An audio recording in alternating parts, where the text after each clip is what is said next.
A lot of people say I'm doing this out of revenge because we've got beef. I won't deny it. Me and Diddy have had issues. We've been going at it since 2006. He blocked Mace from signing with me. I dissed him in a track. He launched the vodka line. I launched mine. It's been a back and forth for years. You know why he's so desperate to shut this film down? Because he knows we found things. Footage, phone calls, conversations he recorded himself, contracts, NDAs, real receipts. But Diddy ain't the only problem. He's just a symbol. This industry is full of people like him smiling in the spotlight while pulling strings and hurting people behind the scenes. I don't make things up. He refused to file bankruptcy. He refused to file bankruptcy? Well, yeah, because just his ego. I would have filed bankruptcy immediately. I don't mind bankruptcy. Oh, you? I'm not gonna pay. I'm filing Chapter 11 so fast, your head's gonna spin. I'll be back, you go, what happened? No, I'm just not gonna pay. There's a huge difference in energy internationally in 50 Cent and Jay-Z. In fact, his largest selling record sold 430-something thousand copies. My largest selling records sold 5 million. You let them be fooled in America and think there's a competition there. Because America can be purchased. You can buy it with marketing dollars.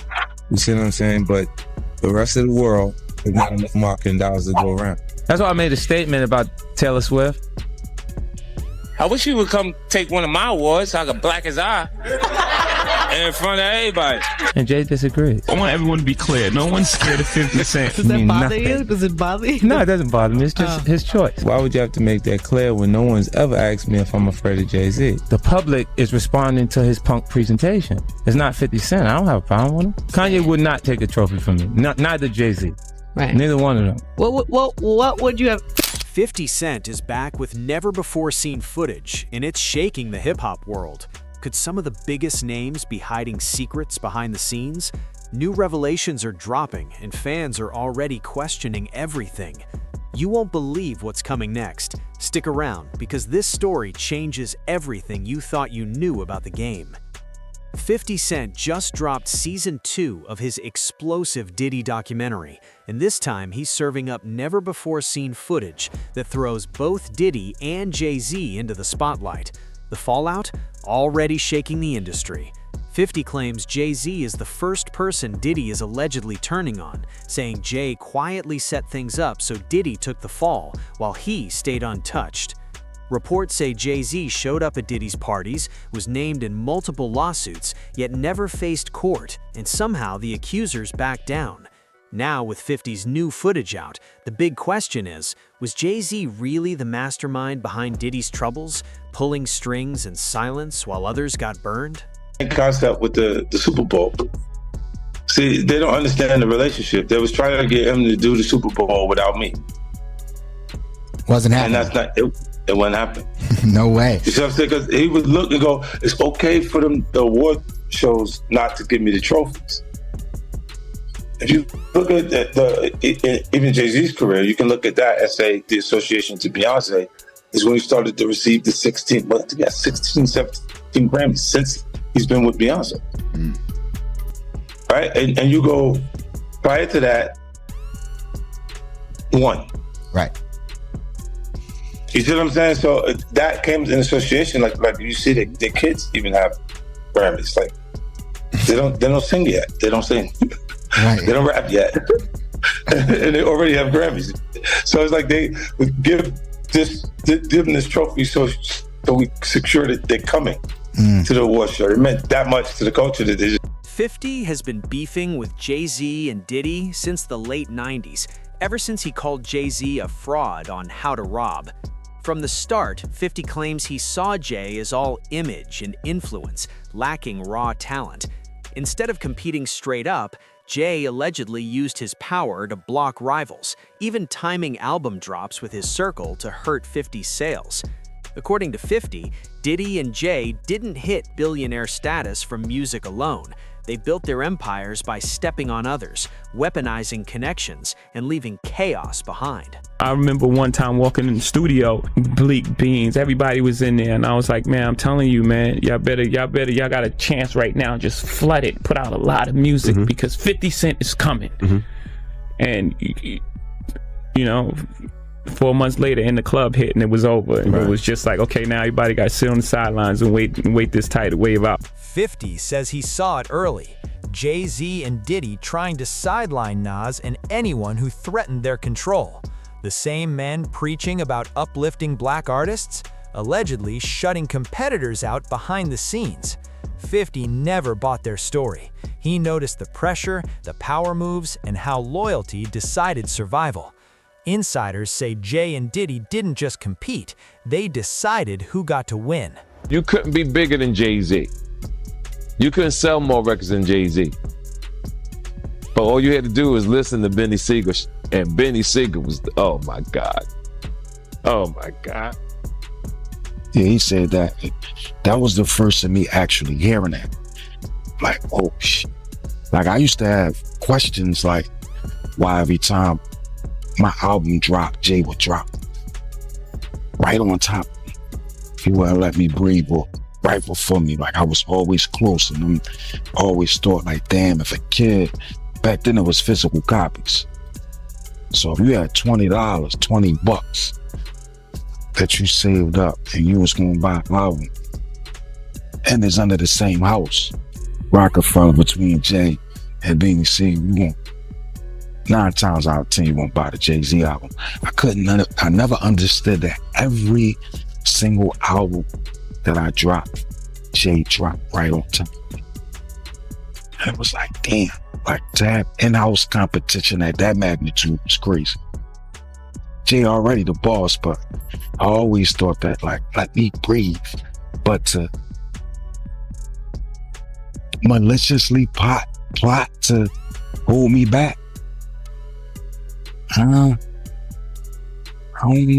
know, man. I don't believe that. I don't want to believe that. 50 claims Jay-Z's been hating from day one. Instead of opening doors for black artists, he focused on shutting them.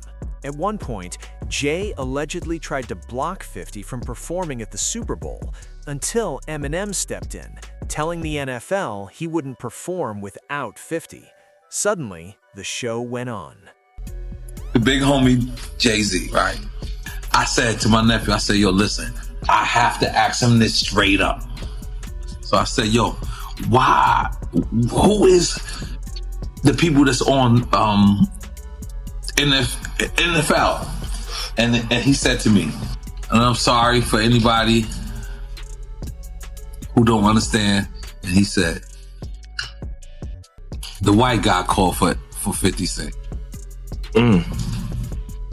So I said, who's the white guy?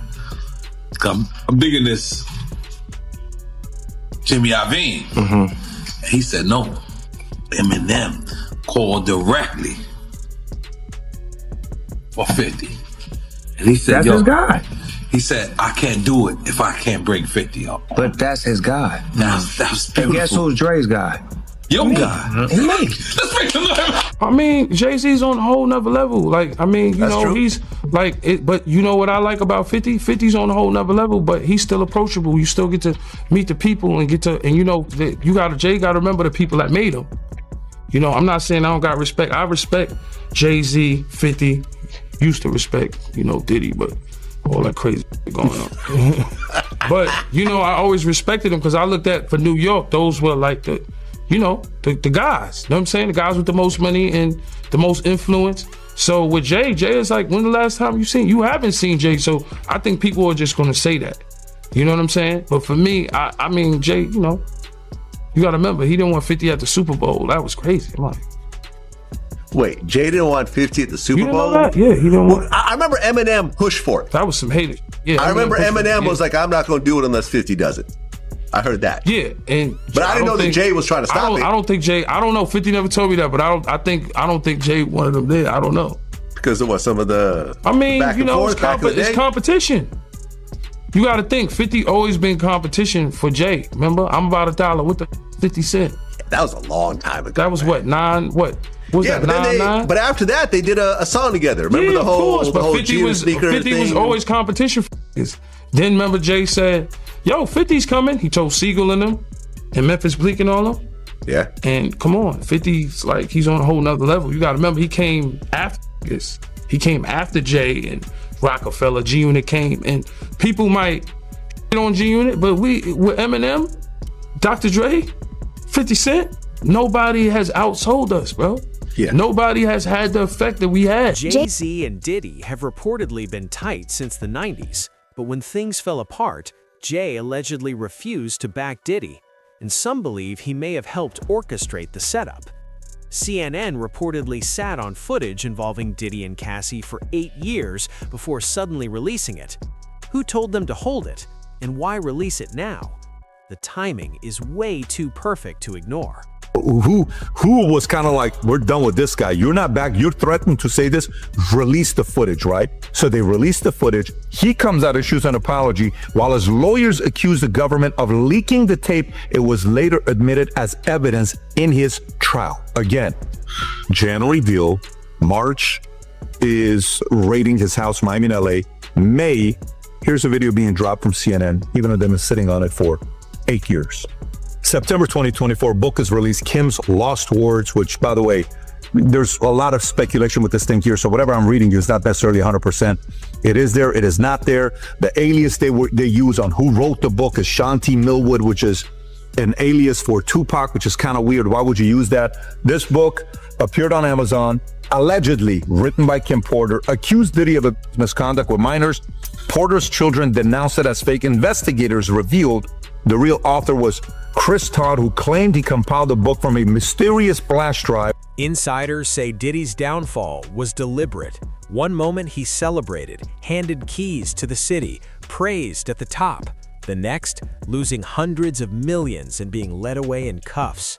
The collapse was fast, ruthless, and too precise to be an accident. Surprised at what things are coming out with Diddy at all, or you're like, you have no idea, it's none of my business, you'll live longer? Kind of like the mindset. Surprised. How could you be surprised with anything that happens in hip hop? You know, hip hop is the Wild West. So you're gonna have the good, you're gonna have the bad, you're gonna have the ugly. You think he's being targeted, or some of the stuff he's got, there's credibility on what they're coming after him with the tapes and the feds and raiding his Miami home, his LA home? I believe he's being targeted. You believe he's being targeted? Yeah. I believe, somebody, has the power to pull the trigger to make, this stuff, this domino effect happen. 50 says he always knew Jay-Z was the one pulling strings behind the scenes, and he never held back saying it. From day one, he noticed the alliances, the quiet deals, the calculated moves. He wasn't fooled by Jay's polished image. Every pause, every silence, every chess move caught 50's eye. He called it, clowned it, and made sure the world knew who he thought really ran the show.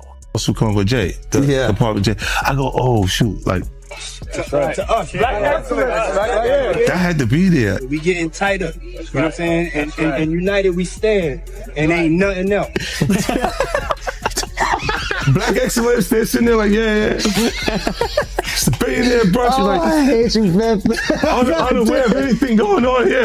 This is the one time I'm gonna be with you this year.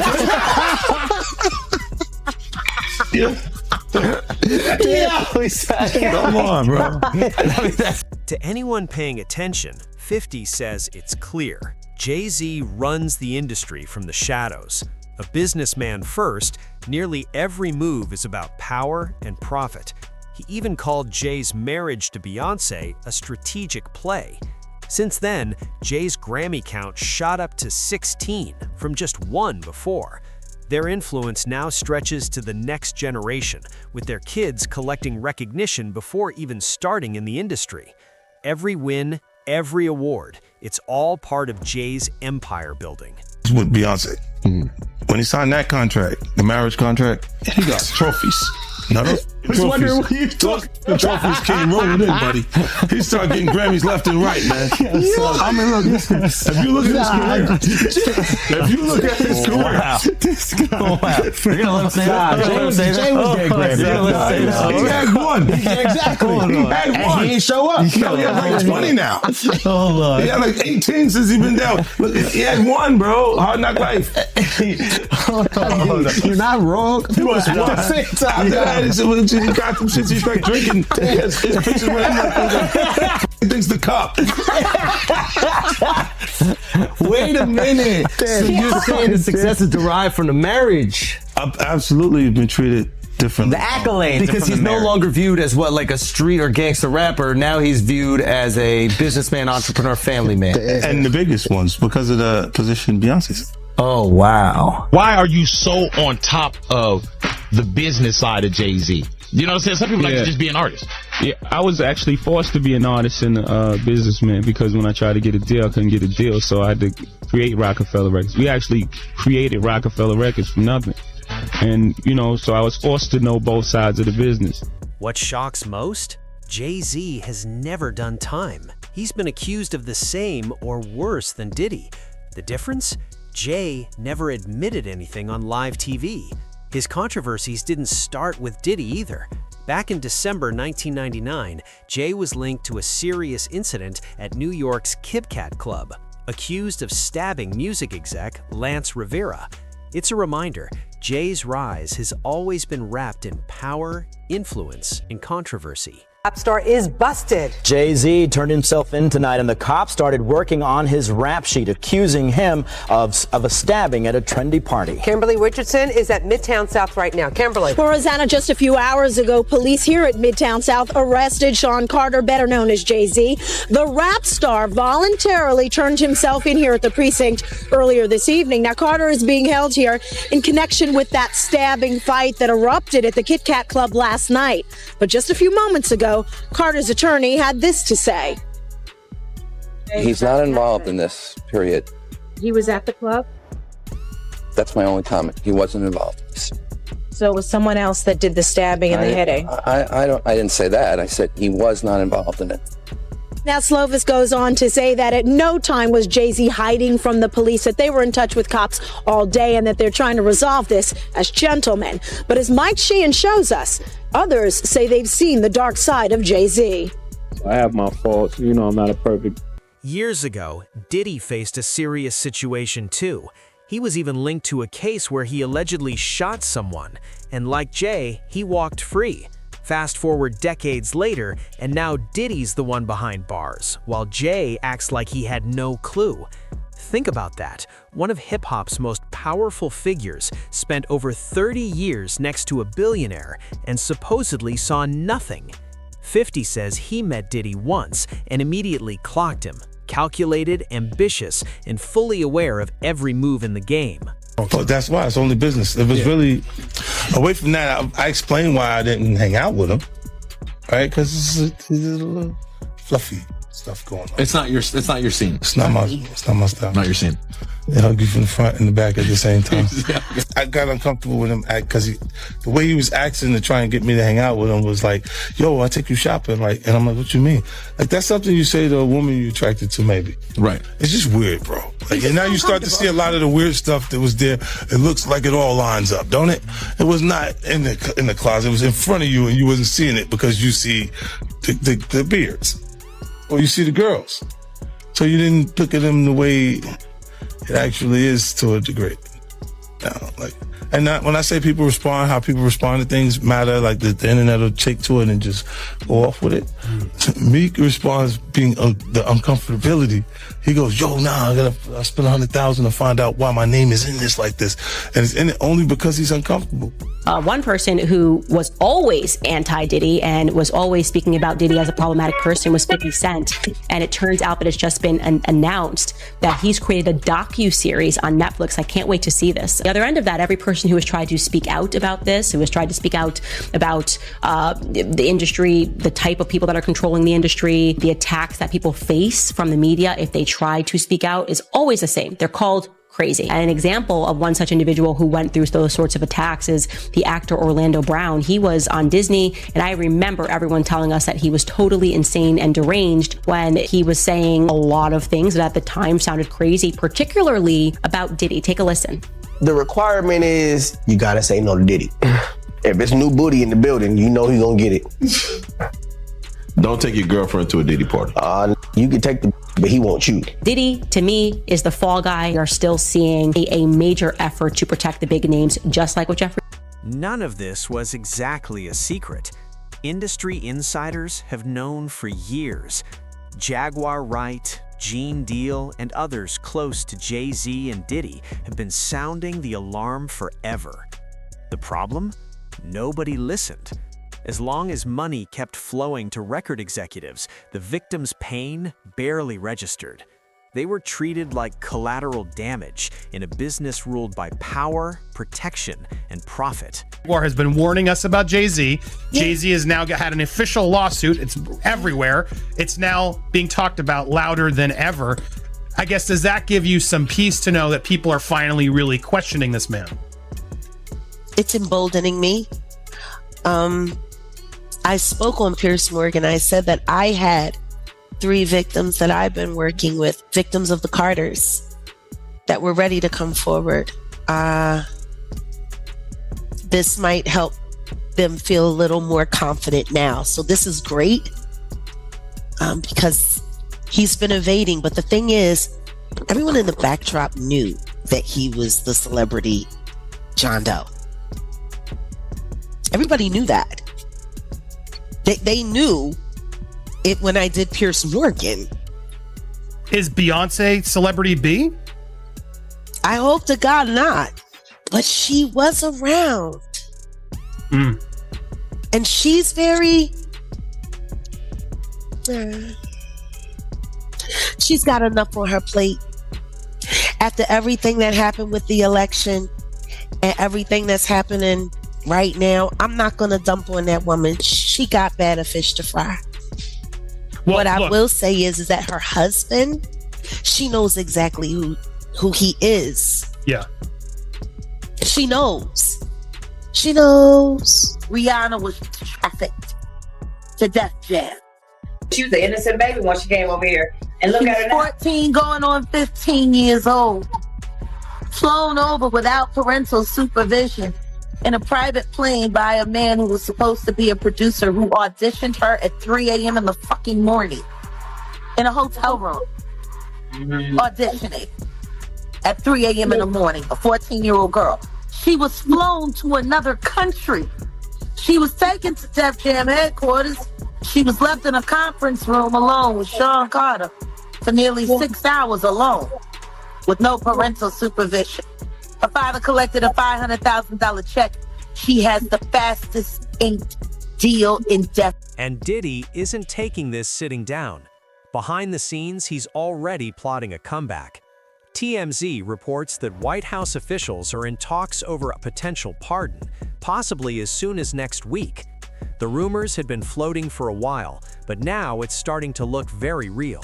If it happens, it would be a massive power move, one that could completely flip the situation in Diddy's favor. This is the 100th time that I've seen this being reported, but now according to TMZ, Donald Trump is thinking about giving Diddy that pardon. I will say the wording of this TMZ article is a little confusing, but they are citing that their source is a high-ranking White House official. According to TMZ, Donald Trump is thinking about commuting Diddy's sentence as early as this week. But TMZ cites this source as Donald Trump is vacillating, which means that he's not sure which way he wants to go. He's swaying back and forth, and he's indecisive about what he wants to do. I'm sure the wording about Donald Trump being indecisive on whether to give a pardon or not to Diddy is the fact that Diddy was publicly talking crap about him, because we all know how Donald Trump is. But it can still potentially be a big deal to know that he is even potentially considering a pardon for Diddy at this point, because he doesn't have to consider jack crap. The White House officials who are saying that they are urging Donald Trump to not give Diddy a pardon say that they are not sure what Donald Trump is going to end up doing, because at the end of the day, he does what he wants. We do just know he granted a pardon last Friday to another person that was in Congress. And I think with Donald Trump, we literally never know exactly what he is going to do. But all I gotta say is, if you're about to free Diddy, you also better free those Epstein files too. Over on X, users are saying multiple outlets report that Donald Trump may commute Diddy's sentence as early as next week. For those following the trial, that would feel like a jaw-dropping miscarriage of justice, especially for survivors like Cassie. It's the kind of privilege you see in high-profile cases, where money and connections seem to outweigh accountability. But 50 Cent says he saw this coming. He's been publicly warning Trump on X and Instagram, insisting Diddy should never be pardoned. According to 50, no one despises Diddy more than he does. He even wrote directly to the judge before sentencing, arguing that releasing Diddy would put more people at risk. Just 3 days after Diddy was sentenced to over 4 years in prison on prostitution charges, President Donald Trump seems to confirm he's heard from the mogul's legal team. The comments coming Monday from the Oval Office as reporters asked about a pardon for Jeffrey Epstein's accomplice, Ghislaine Maxwell, who's serving 20 years for child sex trafficking. I wouldn't consider it or not consider it. I don't know anything about it, so but I will speak to the DOJ.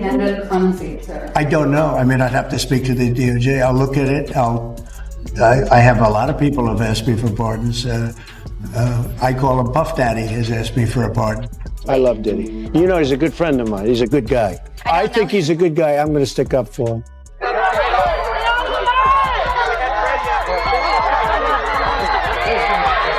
Trump and Diddy's ties go all the way back to the late 90s. Diddy was reportedly a guest at the president's 2005 wedding, and they ran in the same social circles. One mogul after another. It's mogul time. It's your boy Diddy. ET's cameras caught them together at this New York charity event in And if that pardon doesn't happen, Diddy already has Plan B ready. He's filed an appeal to challenge his conviction. One way or another, he's determined to get out fast and fight his way back to the top. As 50 Cent caught wind of it, he said, "Man, you can't get no pardon running your mouth like that. LOL, get up out of here." As he had reposted that clip of Diddy talking down on Trump and calling Trump out, as they did have a relationship at one point in the past. Now, Diddy has been very vocal about being anti-Trump, and supposedly this pardon is allegedly coming from Diddy's team now, as he was convicted. We saw what happened Friday, 4 years in federal prison for the two-man act counts that he was found guilty of in this RICO things that he got denied of. But with that going on, he still was ultimately convicted right here. Now, 50 Cent, he gonna jump out there and go at Diddy every chance he get. I feel like he really uses it as marketing, but there is a little sentiment there as Dirty Daphne, that is his baby mama. She is somebody that got up on the stand and testified against Diddy. Some breaking news right now, and Sean Combs is taking the first step to appeal his conviction and prison sentence. His attorney today filed a notice of appeal. Earlier this month, the disgraced music mogul was sentenced to 4 years in prison on prostitution-related charges. His lawyers have argued the conviction should not stand because Combs lacked a financial motive for transporting male escorts. More papers detailing the arguments behind the appeal are expected to be filed. Jay-Z may have built a massive empire, but every empire eventually faces its reckoning. If Diddy truly believes Jay set him up, this fallout could finally expose decades of buried hip-hop secrets. So what's the truth? Was Jay-Z quietly betraying his longtime partner, or is 50 Cent just doing what he does best and stirring the pot? Drop your thoughts in the comments, and don't forget to like, share, and subscribe for more deep dives into hip-hop's biggest power plays.